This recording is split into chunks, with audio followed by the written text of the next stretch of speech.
사랑과 은혜가 풍성하시며 스스로 계셨고 영원부터 영원까지 존재하시는 주는 참으로 우리 만군의 여호와 우리 아버지이십니다. 지금 이 시간에도 우리의 새벽을 깨워주시고 참으로 새벽부터 도와주시는 우리 좋으시는 아버지 하나님, 당신의 사랑하시는 생명들 주의 이름을 부르며 주를 간절히 찾을 때마다, 여호와를 기뻐할 때마다 말씀대로 기뻐하는 자들의 마음의 소원을 이루어주시옵기를 간절히 바라고 원합니다. 아버지의 사랑과 놀라우신 은혜를 무엇라 말할 수 있을까요? 우린 무지하고 어리석고 죄 많고 패역한 우리들이지만은 그럼에도 불구하고 사랑을 주시고 은혜를 주시며 얼른 주님의 말씀대로 살아가라고 은혜를 베풀기도 하시며 눈물로 권고하기도 하시며 책망으로 우리를 치시기도 하시는 주의 지팡이와 막대기로 우리를 치시고 인도해 가시는 아버지의 사랑에 우리는 감사를 드립니다. 월요일 새벽부터 우리로 깨어나게 하셨사오니 이 새벽부터 하나님의 말씀을 듣고 우리의 육체의 신비에 새겨서 이 세상을 살아가는데 말씀을 지키면서 주의 말씀을 전하면서 살아가는데 조금도 부족함이 없도록 하여 주시고, 지금 이 시간 고개 숙인 생명들에게 죄가 무엇인지, 내가 얼마나 죄인인지, 주 앞에 얼마나 패역하였는지 지금 이 시간 성령으로 충만하게 하여 주셔서 알게 하시고 회개하게 하시고 자복하게 하시고 토설하게 하여 주셔서 지금 이 시간 회개할 때에 우리들에게 성령의 충만함을 7배나 강하게 부어주시고 이 시간 성령으로 감동된 예배, 인간의 말이나 사람의 말이 제하여 주고 오직 성령으로 우리들은 죽어지고 하나님만 남는 그런 예배로 삼아 주시옵기를 간절히 바라고 원합니다. 무엇보다 지혜를 진주보다 낮게 여기는 사람들이 되게 하시고 한 주를 살아갈 때 아버지께서 주시는 능력으로, 주 예수의 이름의 능력으로, 성령의 권능과 능력으로 말미암아서 세상을 굴복시키고 사람들을 섬기고 아픈 사람들을 보듬어 주시고 악한 사람들을 향하여서 가차없이 책망의 말씀을 전할 수 있는 성령의 충만한 사랑과 공의로 충만한 아버지께 속한 우리들 될 수 있도록 도와주시옵소서. 이 시간 예배 마치고 기도와 간구 올려드릴 때에 우리 재단에 속한 모든 권속들, 연약한 생명들 위해서 눈물을 흘려 부르짖을 수 있게 도와주시고, 이제는 우리 여호와 새 새벽별 교회가 낙오되는 생명 없이 주의 말씀을 지키면서 살아가는데 부족함이 없도록 도와주시고 기본에서부터 우리를 성장하게 하여 주시옵소서. 이 모든 것의 모든 것 주님께 맡기고 우리 구주 예수님 이름으로 감사하며 기도드렸습니다. 아멘. 오늘 설교의 제목은 지혜를 진주보다 낮게 여기는 사람이 되자라는 설교 제목으로 설교를 하고자 합니다. 인생에서 가장 가치 있는 생활은요, 지혜 있는 사람이라고 말할 수가 있습니다.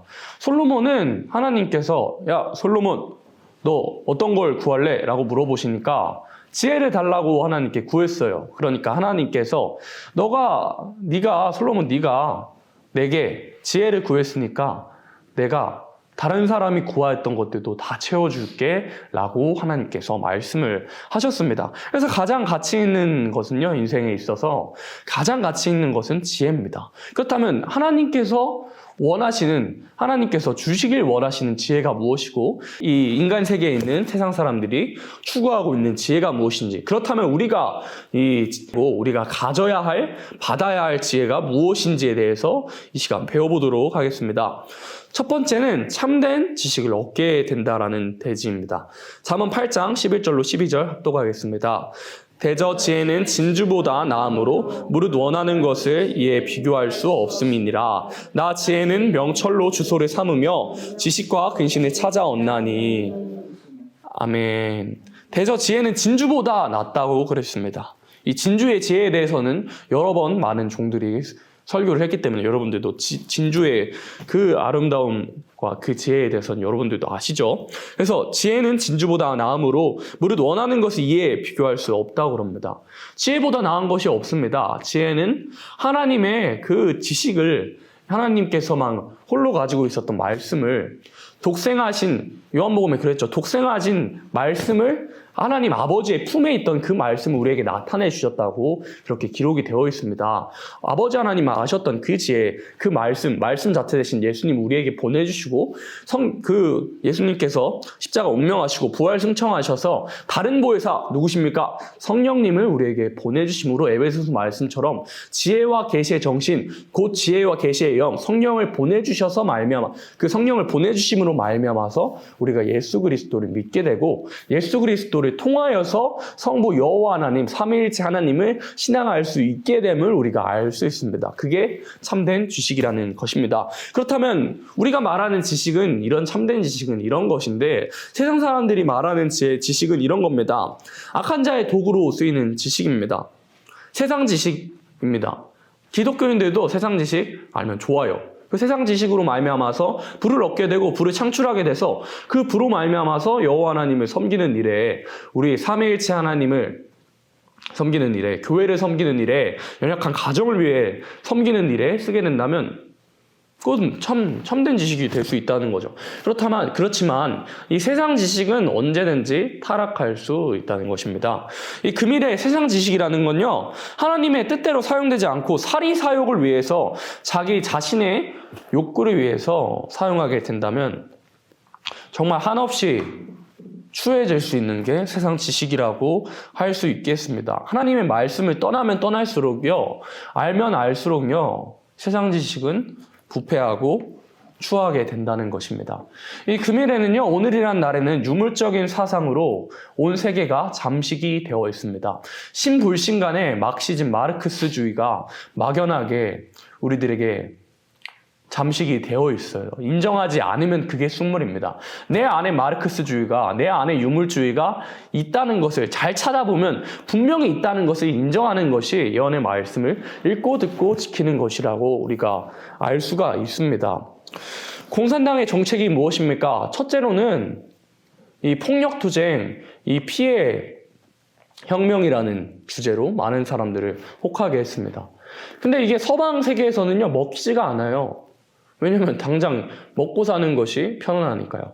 그래서 공산주의는 두 번째 정책을 가지고 나옵니다. 진치전이라는, 안토니오 그람시의 진치전이라는 것을 들고 나옵니다. 빌헬름 라이의 성혁명 성정치로 그릇된 성윤리,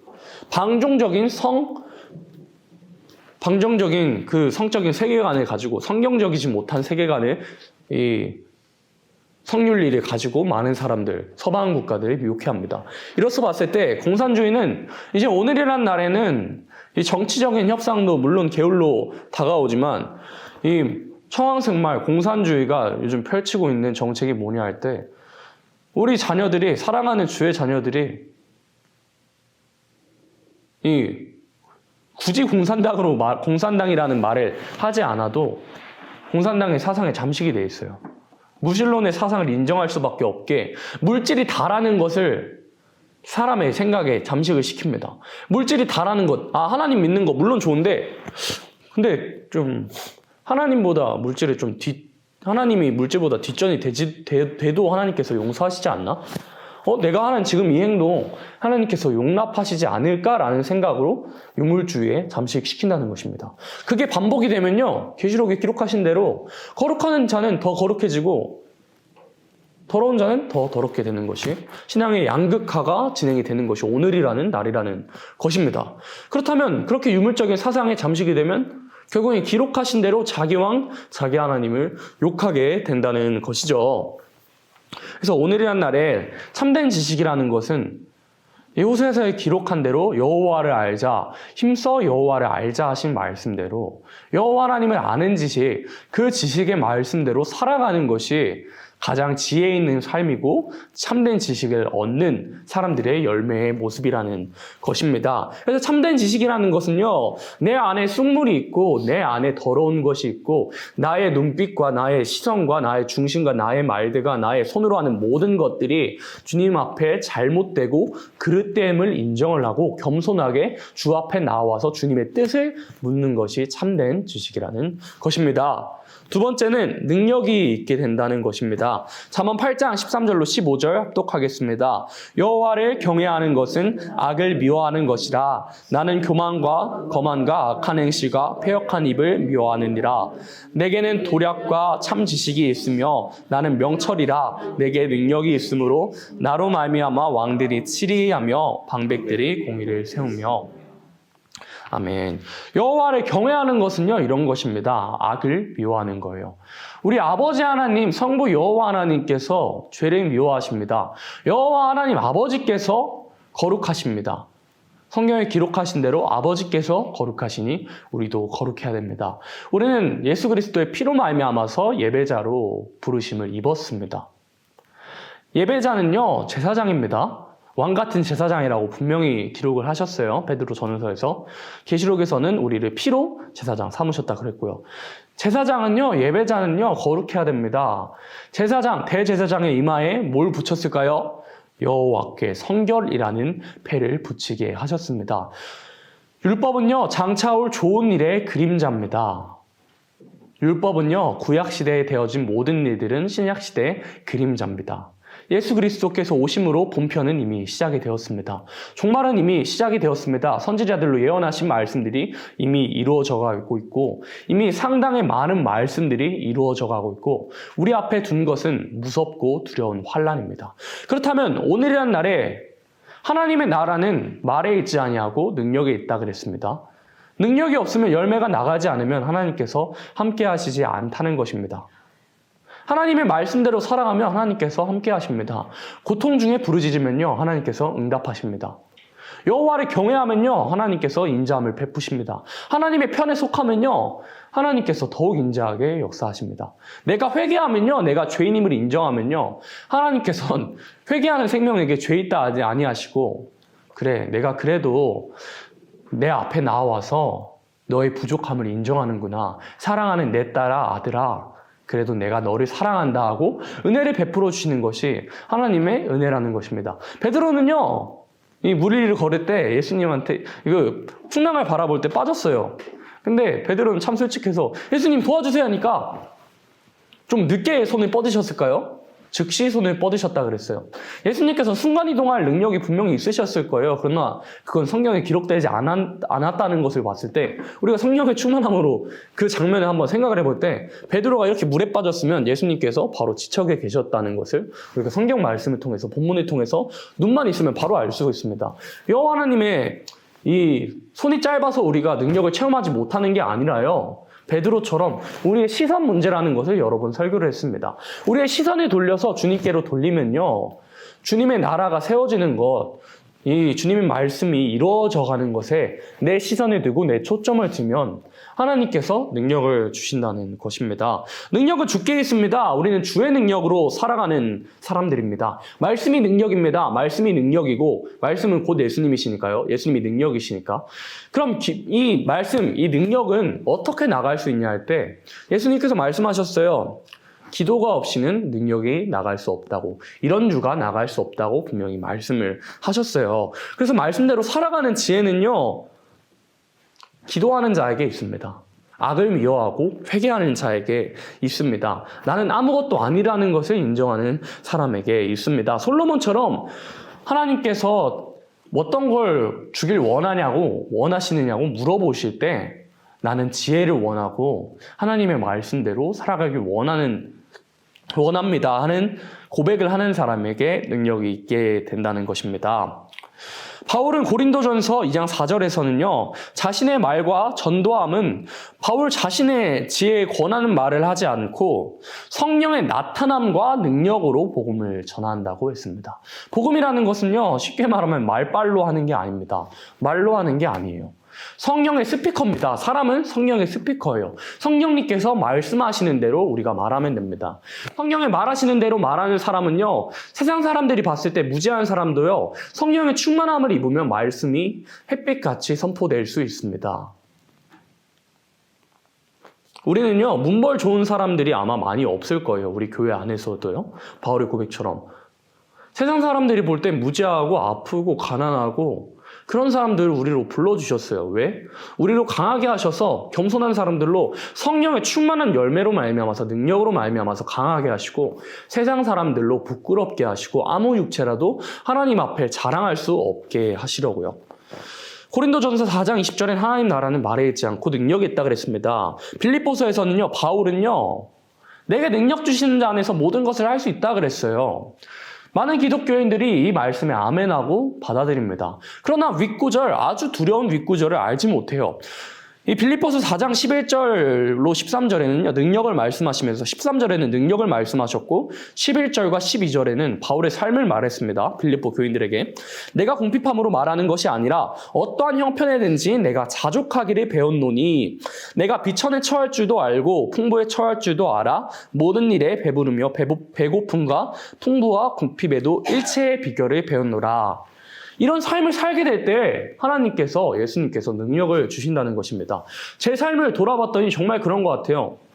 이 예수의 이름으로 가난해보기도 해봤고, 이 통장에 몇만 원, 이 몇백에서 시작했는데 몇만 원 안 남게 되는 일도 있었어요. 근데 그래도 하나님께서 나누라고 하세요. 그래도 섬기라고 하시고, 너가 만약에 못 먹고 굶어 죽게 되더라도 저 사람을 살리라고 하세요. 저 사람을 먹이라고 하세요. 그래서 그 말씀에 의지해봤어요. 당장 굶게 될 줄 알았더니 하나님께서 하루도 안 돼서 응답하세요. 이건 제 삶을 자랑하는 게 아니라 우리 모두 그런 삶을 살아야 된다는 것입니다. 바울은요, 남에게 피해 주지 않으려고 내가 죽게 되더라도 남을 살리려고 자기 돈을 털어서 장막을 만드는 일을 해서 그 돈으로 말미암아서 살아가고 남을 위해 섬기면서 살아갔습니다. 그래서 능력을 받을 수 있던 거예요. 궁핍에 처해 볼 수 있던 바울이었습니다. 비참한 인생이었습니다. 그러나 기쁨에 처해 보기도 했어요. 예수 그리스도로 말미암아서 하나님께서 풍성한 은혜 주심으로 말미암아서 일용할 양식의 기쁨을 느낄 수 있다는 것입니다. 일용할 양식을 우리에게 주옵소서 하라고 기도하라고 예수님께서 하셨어요. 일용할 양식은요, 날 일이 아닙니다. 하나 일입니다. 하루 먹을 양식을 구하라는 것입니다. 우리가 땅의 것을 구할 때는요, 하루치만 구해야 됩니다. 땅의 것을 구하는 것은요, 소비적인 기도입니다. 금양류에 담겨지지 않는 기도라는 것입니다. 그러나 그런 기도도 해야 됩니다. 그러나 우리는 하루 먹을 것만 기도하면 됩니다. 한날의 괴로움은 한날에 족할 것이라고 분명히 말씀하셨던 것입니다. 그렇다면 우리가 땅의 것을 얻었다면요, 하늘의 것을 바라보면서 살아야 됩니다. 우리가 가져야 될 거룩한 근심은요, 죽어가는 생명들, 아파하는 생명들, 믿음이 연약한 생명들을 향하여서 울기도 하고 책망하기도 하고 권고하기도 하고 이끌어가기도 해야 된다는 것이 하나님의 말씀입니다. 그렇게 바울은 궁핍할 줄도 알았고요, 비천에 처할 줄도 알았고 가난하기도 해봤고 부하게도 해봤습니다. 그런 삶을 살았던 바울은요, 세상의 것에 미련을 버리니까 하늘의 것이 보입니다.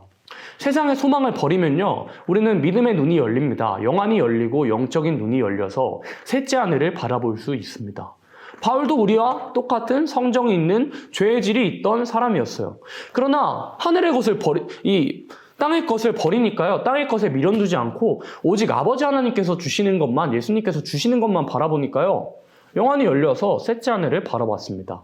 스데반도 마찬가지입니다. 우리의 믿음의 선진들 다 그리했습니다.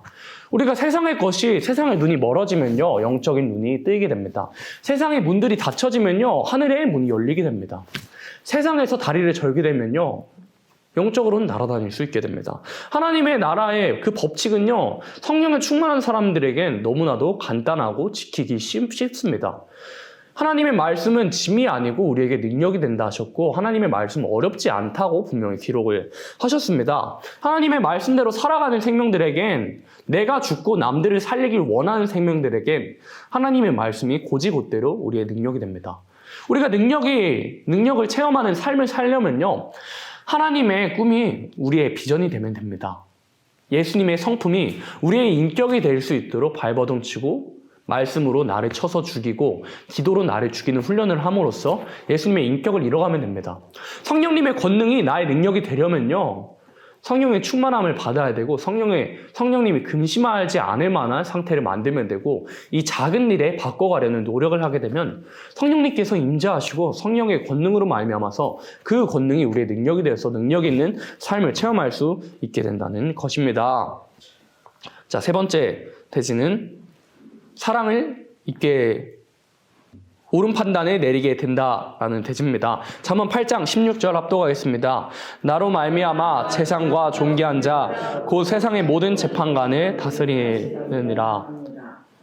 예수님께서 사람을 판단하지 말라고 하셨는데요. 이건 사실 되게 역설적인 말씀입니다. 얼마나 옳게 판단하지 않으면 그런 말씀을 하셨을까라는 생각이 들게 됩니다. 성경 말씀을 읽으면요. 이 제사장들에게, 재판관들에게 옳은 판단을 하라고 하세요. 판단을 우리는 해야 됩니다. 세상을 보고 판단해야 됩니다. 대신 내 시야, 내 시각, 내 말로, 내 생각으로 판단하면 안 됩니다.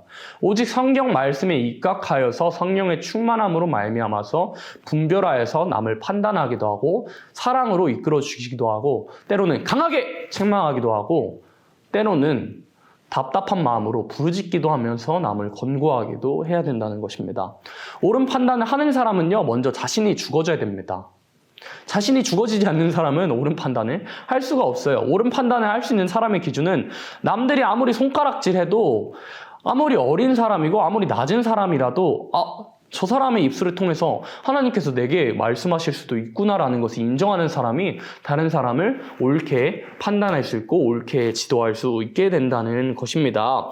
인생에 있어서 가장 큰 가치는 옳은 판단을 지혜롭게 내리는 사람입니다. 우리가 남을 함부로 판단해서는 안 됩니다. 그러나 내가 주님 앞에 바로 섰고 내가 주님 앞에 죽어졌다면 남을 위해서 주님의 시선으로 판단해주고 주님의 시선으로 이끌어주시고 주님의 시선으로 다시 이끌어주고 책망의 말씀을 전해야 된다고 분명히 여러 선지서와 여러 편지서와 여러 복음서에 기록이 됐습니다.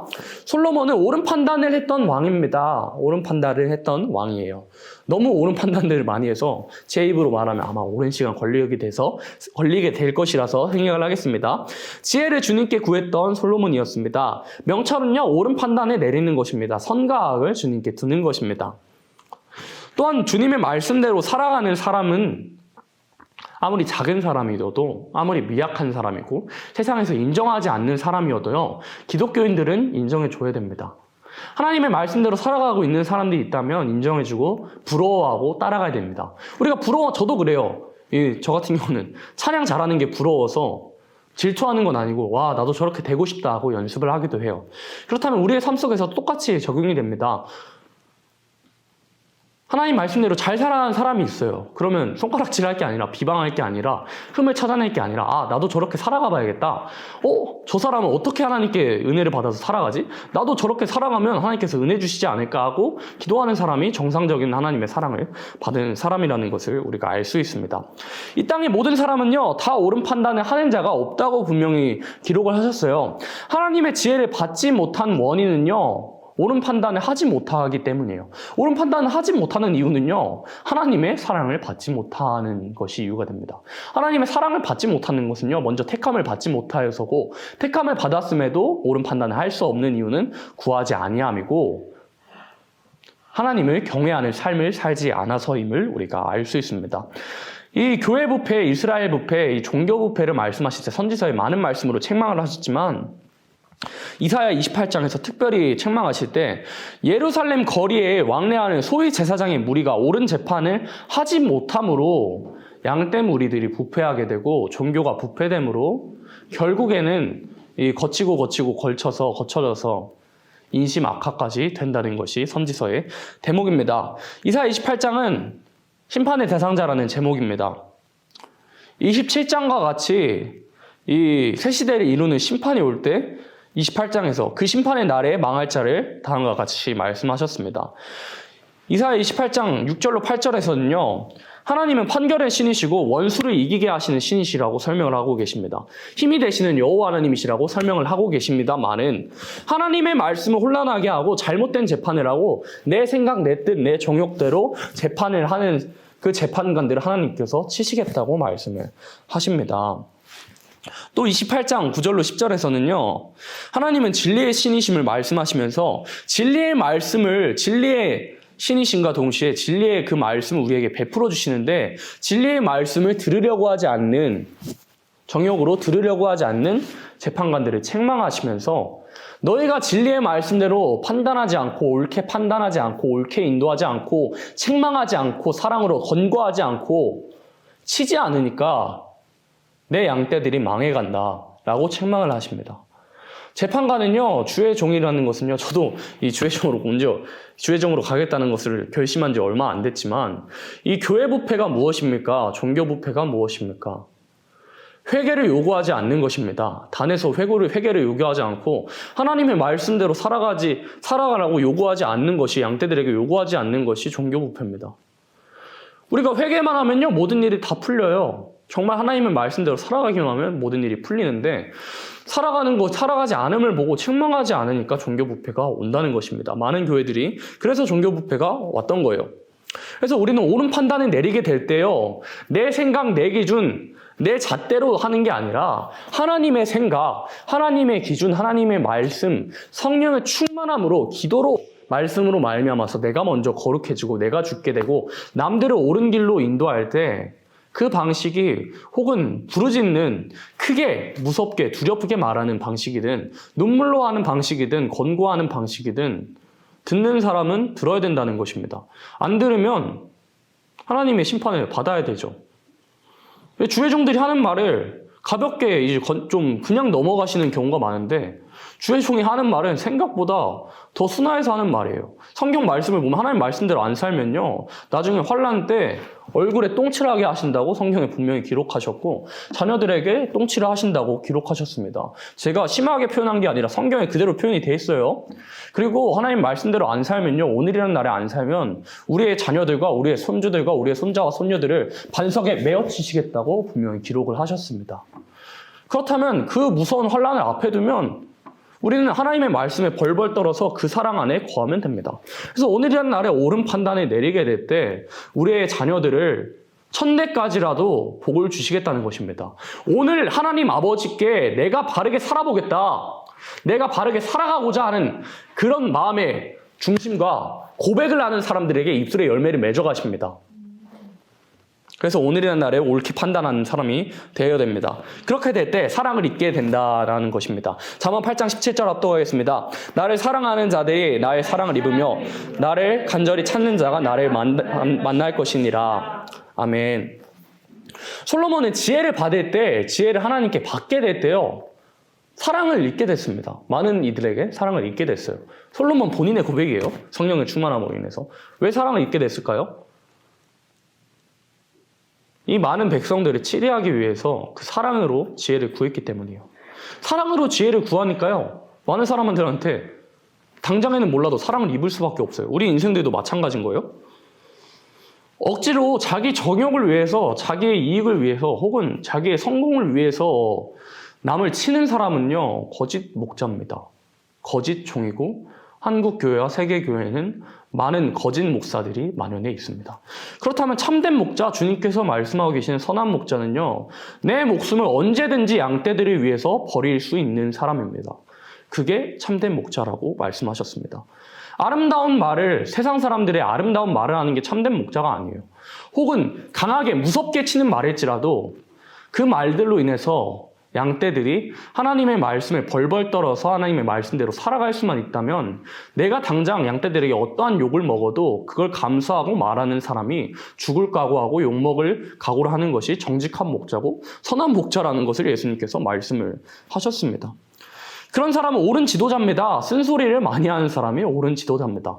성경을 읽으면요, 역사서를 읽고 선지서를 읽으면요, 축복의 말씀보다 책망의 말씀이 더 많이 나옵니다. 그걸 볼 때는요, 우리 인간이 얼마나 패역했고 내가 얼마나 패역했는지 알 수가 있어요. 그렇다면 내가 과연 오늘의 날에 하나님께 패역했고 하나님 보시기에 내가 아무리 옳다 생각해도 옳은 게 하나도 없는 걸 인정을 한다면 남들의 책망의 말씀에 귀 기울여 주면 됩니다. 남들로 하여금 낙의 입을 들어서라도 책망하셨죠. 어떤 사람을 통해서라도 우리가 부끄러움을 느끼면 됩니다. 하나님 앞에 섰을 때 예수님의 재림을 맞이할 때 부끄러움을 안 느끼려면요, 오늘이라는 날에 부끄러움을 느끼면 됩니다. 내가 죄인임을 인정하게 되면 그날에 우리가 부끄러움을 느끼지 않을 수 있다는 것입니다. 우리가 지혜를 구하면요, 결코 사랑이 있게 하실 것입니다. 자, 다음은 부귀가 있게 된다는 것입니다. 잠언 8장 18절 합독하겠습니다. 부귀가 내게 있고 장구한 재물과 의도 그러하니라.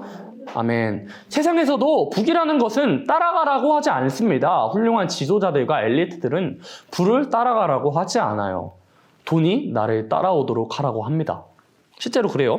기독교인들도 마찬가지입니다. 물질 자체는 죄가 아닙니다. 물질이 없으면 교회들 어떻게 섬기고 이 연약한 생명들 어떻게 섬겨요? 저부터도 물질이 없으면 물론 힘으로도 섬기는데 물질을 주시니까 뭐 저는 탈탈 털어서 어떻게라도 섬겨보려고 하는데 물질은 저는 이게 참 정립이 돼요. 물질은 죄가 아니구나. 하나님의 축복, 하나님께서 주시고자 하시면 그냥 받으면 돼요. 하나님께서 안 주시면 아, 나를 보호하심이구나 하고 감사하게 안 받으면 됩니다. 이 히스기야는요, 징조를 구했어요. 악한 왕들의 특징은요, 선지서로 기록된 하나님께서 징조 보여주시겠다는데, 복 주시겠다는데, 하나님, 이 무지한 인간이 징조를 어떻게 받아요? 어리석은 인간이 어떻게 받아요? 하는 게 악한 왕들의 특징이었습니다. 오늘이라는 날에도 적용이 됩니다. 하나님의 말씀대로 살아가고 있는 사람은요, 당당해서 하나님께서 주시고자 하시는 축복을 그저 받아 누리고 오히려 달라 그럽니다. 예수님께서 말씀하셨죠. 어린아이와 같은 신앙을 가지지 아니하면 누구도 천국에 들어올 수 없다고. 우리가 하나님의 축복을 받도록 힘써야 돼요. 우리가 야곱의 도를 받았잖아요. 야곱은요, 하나님의 말씀에 하나님의 축복에 욕심을 뒀던 사람입니다. 거룩한 욕심이죠. 영적 탐욕이 아니라 내가 하나님의 말씀을 지켜서 복을 나로 인해서 받아 누리게 하자. 내 아버지가, 내 할아버지가 그랬듯 나도 그 복을 받아야겠다는 그런 욕심이 있던 사람이었습니다. 부귀라는 것은요, 물질이라는 건요, 자체가 죄가 아닙니다. 그러나 하나님의 말씀대로 살아가지 않으면요, 벌면 벌수록 폭탄이 됩니다. 삶 속에서 그 죄로, 돈을 잘 쓰지 못한 그 죄로 말미암아서 망하게 된다는 것입니다. 물질을 하나님의 말씀대로 잘 살아가고자 하면요, 하나님의 말씀을 지키는 것에 내가 손해를 약간 보더라도, 좀 크게 보더라도 순종하고 나아가면요, 실제로 길을 여십니다. 은도 내 것이고 금도 내 것이라고 하나님께서 말씀하셨어요. 하나님의 말씀대로 살아가면요, 저는 실제로 이건 제 간증입니다. 진짜 채워주세요. 당장은 뭐 제가 굶어 죽을 것 같다고 생각을 몇 번 하기도 했는데, 그래도 말씀대로 섬기고 베풀고 사랑하면요, 하나님께서 정말 나중에는 더 크게 주시겠다라는 생각이 들기도 했어요. 물질을 내려놓으면요, 물질을 주십니다. 내려놓으면 얻게 하신 것이 기독교 역사입니다. 부귀라는 것은요, 하나님께 속한 것입니다. 부귀라는 것을 내 정욕대로 살아가고자 하면 그것 때문에 망하게 하시지만, 이 부귀를 하나님께 받아서 옳게 죽어가는 생명들 위해서, 살리기 위해서 쓴다면 하나님은 그 사람에게 더 부어주신다는 거죠. 하늘의 아름다운 보고를 여실 것입니다. 꾸어주더라도 꾸지 아니하게 하실 것입니다. 우리의 삶을 한번 돌아보는 것도 좋은 경험이 될 것 같습니다. 나는 과연 내 돈으로 무엇을 하고 있는가 라는 것을 돌아보게 되더라고요. 설교를 준비하면서. 저 같은 경우는 요즘 저한테 쓰는 게 진짜 아까워서 인색하기도 하지만, 남한테 쓰는 것은 가장 좋은 것을 주자. 그러면 하나님께서 더 좋은 것으로 주시지 아니하겠느냐라는 믿음으로 사니까요, 실제로 더 좋은 것을 주십니다. 하나님의 말씀을 살아 계십니다. 하나님의 말씀의 칼은 어떤 검보다 날카로워서 우리의 심령의 골수를 쪼개기에 마땅하다고 기록이 되어 있습니다. 그렇다면 오늘이란 날에 물질 자체는 죄가 아니지만 하나님의 말씀대로 살아가고자 할 때 물질 축복을 주신다는 것을 우리가 알 수 있습니다. 자, 6번째는 의롭고 공평한 길을 걷게 된다는 것입니다. 잠언 8장 19절로 21절 합독하겠습니다. 내 열매는 금이나 정금보다 나으며 내 속은 나으니라. 나는 의로운 길로 행하며 공평한 길 가운데로 다니나니 이는 나를 사랑하는 자로 재물을 얻어서 그 국간에 채우게 하려 함이니라. 아멘. 다시 한번 말씀드리지만 의롭게 살아가면 하나님께서 채우십니다. 칼빈은요, 이 축복의 척도 자체를 물질로 정하는 참 어리석은 말을 했지만요, 축복의 척도는 물질이 아닙니다만은 하늘의 축복을 두고 살아갈 때 물질을 주시는 것은 당연한 겁니다. 물질을 적게도 하시지만, 줄이게도 하시지만, 풍부하게도 하시는 것이 하나님의 사랑이라는 것입니다. 시편 37편 25절로 26절에는요, 이렇게 다윗이 말하고 있어요. 내가 어려서부터 늙기까지 의인이 버림을 당하거나 그 자손이 걸식함을 보지 못하였도다. 저는 종일토록 은혜를 베풀고 꾸어주니 그 자손이 복을 받는도다. 물질의 축복을 받는 비결은 다윗은 이렇게 말하고 있어요. 의인이 되면 된다.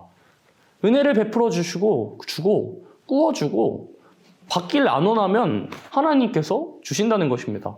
저는 물질을 나눠줄 때요, 뭔가를 줄 때요, 받길 안 원합니다. 저 사람이, 내가 물질을 주면 저 사람이 주길 원하는 것은 이 거래지, 주는 게 아니니까 저 사람을 통해서 받지 않고 나는 하나님께서 주시는 복만 받겠다고 나눠주면요, 실제로 하늘의 것으로 채워주십니다. 땅의 것으로 채워주십니다. 의롭게 살아가면요, 걸식함이 없습니다. 의인의 기준이 무엇입니까? 시대적인 말씀을 지키며 살아가는 것입니다. 우리가 시대적인 말씀을 지키며 살아갈 때는요, 하나님께서 복을 주십니다. 하늘의 아름다운 복으로 여십니다. 의인의 걸식함이 없도다라는 설교편을 제가 설교를 했죠. 궁금하시면 찾아보시면 됩니다. 그래서 오늘이란 날에 의롭고 공평한 길을 걷게 되는 것은 선지서의 모든 책망을 인정하는 것입니다. 제사를 예배로 회복하는 것입니다. 우상을 버리는 것입니다. 거룩해지는 것입니다. 그렇게 살아갈 때 하나님께서는 하나님의 말씀대로 살아가는 자에게 복을 내리신다는 것입니다. 우리가 음과 금은 여호와께 속했다는 것을 알아야 돼요. 우리의 힘으로 엿새 동안 열심히 일해야 됩니다. 그러나 그게 하나님의 편에 속하지 않았다면 하나님께서 능히 불고도 남는다는 것이죠. 물질의 축복은요, 이런 것입니다. 돈을 많이 버는 것이 물질의 축복이 아니에요. 그 돈을 올바르게 사용하고 쓸데없는 곳에 돈이 지출이 안 되는 것이 물질의 축복이라는 것을 우리가 성경 말씀을 통해서 알 수 있습니다. 그런 물질의 축복을 작은 것에서 받으면요, 하나님께서 물질을 불어나게 하십니다. 실제로 불어나게 하십니다. 그래서 우리는 아무것도 없는 자 같으나 아무것도 가지지 않는 자 같으나 많은 사람을 살리게 하고 많은 사람을 먹이게 하는 자라고 분명히 기록을 하셨습니다. 그래서 오늘이란 날에 가장 복되고 영화로운 일은 무엇일까 할 때 지혜를 진주보다 낮게 여기는 것입니다. 하늘의 축복, 물질 축복을 받기 위한 첫 시작은 참된 지식, 나를 책망하는 지식을 아멘으로 여기는 것입니다. 그 지식을 내가 아멘으로 여기고 지혜롭게 살아가면요, 의롭게 살아가면요, 시대마다 법을 주시고 법에 따라 역사하시는 하나님의 말씀대로 살아가고 신앙의 정로, 그 정로로만 걷게 되면요, 하나님께서 베풀어 주십니다. 은혜를 주십니다. 내가 남들을 위해서 베풀어 주고 눈물을 흘려주고 이 권고하기도 하고 사랑으로 치기도 하고 이 물질로 나눠주기도 하고 재능과 모든 것을 동원해서 살아가면요, 하나님께서 그 사람도 살려주시고 나도 살려주십니다. 당장에는 누가 손가락질 하더라도요, 하나님의 말씀은 영영이 섭니다. 인생은 풀과 같고 쓰러진다고 말씀하셨습니다. 그러나 하나님의 말씀은 영영이 서서요, 하나님께서 우리를 꽃피우게 하시면 우리는 열매를 맺을 수 있다는 것입니다. 그래서 오늘이란 날에 당장은 황폐한 것 같은 우리 한국교회를 바라볼 때요, 우리 여호와 세일 새벽별 교회에서부터 시작되어서 하나님 안에서 믿음꽃, 소망꽃, 사랑꽃을 피워서 아름다운 향기 나는 교회를 이루어서 죽어가는 생명들을 많이 살리는 우리 교회가 되기를 예수님의 이름으로 축복합니다. 기도드리겠습니다. 할렐루야. 천지 만물을 창조하시며 말씀의 능력으로 우리에게 빛을 비춰주시는 좋으신 우리 아버지 하나님 감사를 드립니다. 하나님 보시기에 참으로 어리석고 무지하고 아무것도 없는 저희들입니다. 하나님께서 불어버리시면 아무것도 할 수 없는 저희들입니다마는 그럼에도 이날까지 우리를 붙들어 주신 은혜에 너무나도 감사를 드립니다. 우리는 내가 한 것 같았으나 남들이 한 것 같았으나 하나님께서 하셨습니다. 길가에 떨어진 꽃들도 하나님 아버지의 사랑으로 인해서 감사합니다. 장미꽃의 가시도 날에 찌르는 말들도 모든 고난과 어려움들도 하나님 안에서 너무나도 감사를 드립니다. 우리 사랑하시는 여호와 세일 새벽별교회 야곱의 단체, 지금 이날까지는 너무나도 미약하여서 넘어지는 일도 많고 참 힘든 세월을 겪어왔습니다만은 그럼에도 이끌어 가시고 우리에게 복 주시고 이 아름다운 봄의 영화로움처럼 아픈 겨울을 지나 겨울에 아픔이 클수록 봄의 기쁨을 더 크게 하여 주실 것을 믿습니다. 우리가 꽃의 아름다움을 봅니다. 꽃을 바라보고도 하나님의 사랑을 느낄 수 있으며 꽃을 바라볼 때도 하나님 아버지의 말씀에 소망을 들 수 있습니다. 꽃을 바라볼 적에는 우리가 소망을 얻습니다. 꽃을 피우시는 생명의 원천 되신 아버지 하나님의 사랑이 그 사랑 안에 우리가 거하기만 하면 나로 열매 맺게 하시겠구나라는 것을 느낍니다. 꽃에는 향기가 있고 사람에겐 품격이 있으며 꽃이 싱싱하여 그 향기를 바라게 될 때는 아름답게 칭함을 받습니다. 사람은 그 영혼이 맑고 그 생각이 맑고 마음이 맑을 때 그 품격이 고명하게 되며 고상하게 됩니다. 오늘이라는 날에도 우리에게 적용이 될 줄 믿습니다.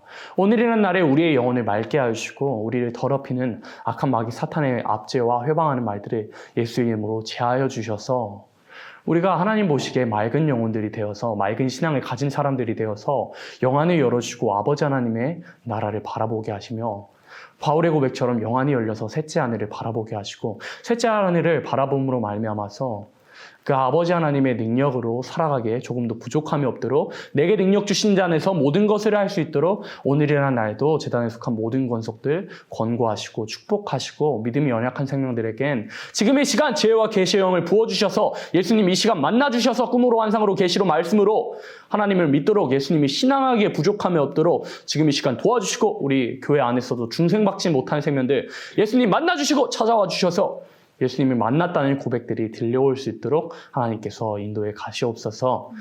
모든 어려움들이 있습니다. 각 가정마다 모든 어려움과 문제들과 흉악의 결박들이 있습니다. 지금 이 시간 우리가 간구하고 부르짖고 금식하고 여호와 하나님을 바라볼 때에 하나님께서 흉악의 결박을 풀어주시며 하늘의 아름다운 보고를 열어주시고 우리가 꾸어지더라도 꾸지 않도록 도와주시며 축복하여 주시옵소서. 우리가 여호와를 기뻐하고 기도할 때 우리의 손을 이루어 주시옵소서. 이 모든 것에 모든 것 주님께 맡기고 우리 구주 예수님 이름으로 감사하며 기도드렸습니다. 아멘. 주기도문으로 예배를 마치겠습니다. 하늘에 계신 우리 아버지여 이름이 거룩히 여김을 받으시오며 나라의 마옵시며 뜻이 하늘에서 이룬 것 같이 땅에서도 이루어지리라. 오늘날 우리에게 일어나는 양식을 주옵시고 우리가 우리에게 죄진 자를 사하여 준 것 같이 우리 죄를 사하여 주옵시고 우리를 시험에 들게 마옵시고 다만 악에서 구하옵소서. 나라와 권세와 영광이 아버지께 영원히 싸움나이다. 아멘. 기도드립니다. 주여! 주여! 주여!